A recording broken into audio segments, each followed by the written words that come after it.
There was nothing to do in the old rickety house. So, Iris sat on the lavender couch set in the middle of the lightly lit living room, staring out the window until she heard a slight creak of a door. She looked over smoothly to listen again, but there was no sound. She turned back to the window. A few minutes passed, and she got bored watching the rain slowly drop to the floor. Iris began to wander around the living room. She thought to herself how easy it is to notice details once you actually have the time to. The sound of the grandfather clock chimed gently in the background as she sat on a desk filled with stacked newspapers. She began to read the cover, curious in that moment about the latest news. Iris didn't care much for the news or new trends. To her, it was overrated. The title was big. The huge Times New Roman font stated loudly that a murderer had escaped from prison. She scoffed to herself, Whatever. throwing the paper on the floor. How can the police officers be so stupid not to realize someone breaking out?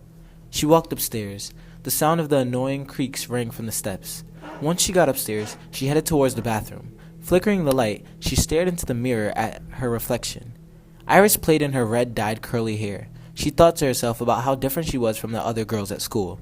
Her mom always told her that being different was a good thing and to cherish that power. It might come in handy.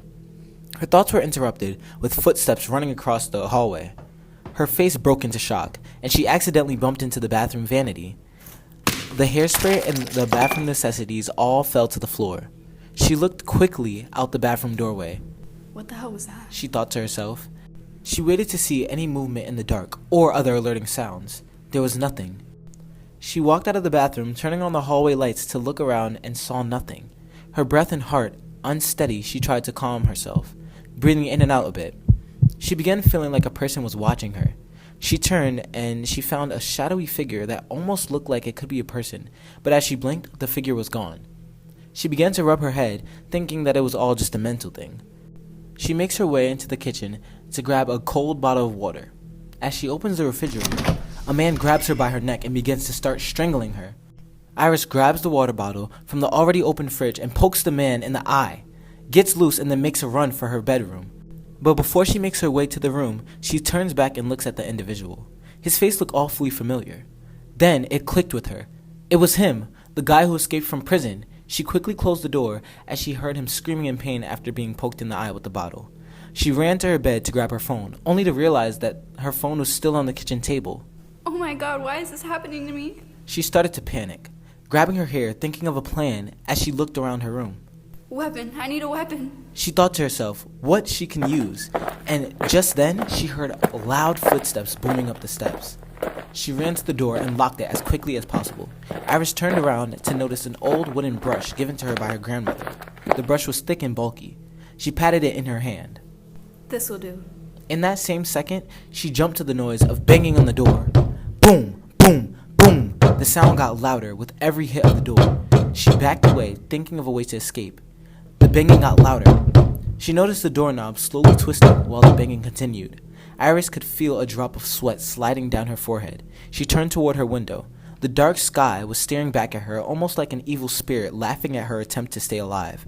The door banged open. Iris turned around while letting out a sudden gasp. There he was, standing in the doorway. For a second, it was quiet.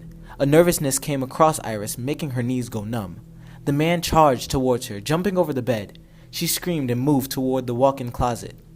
He followed her. Iris hid behind a row of long jackets and coats that linked all the way to the floor. Stay quiet, she thought, holding her mouth and the brush in the other hand. He creeped through the closet. Quiet footsteps sounded louder with every step he took.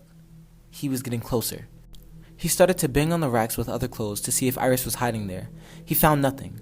Iris held her breath as he stepped right in front of her. She stood, still as possible. A few moments passed. The man yanked Iris out of her hiding spot. Iris screamed. The man held her arm and held up a silver knife. Look what I got from the kitchen, he said in a raspy voice. Iris felt a tear overflowing in her eyes. She was not going to die today. She kicked him in every man's weak spot. As he stumbled back, she took the wooden brush and smacked it against his face. He fell to the floor with a grunt. Iris ran out of the other side of the walk-in closet. She headed towards the kitchen, running downstairs, skipping steps. Go, go, go.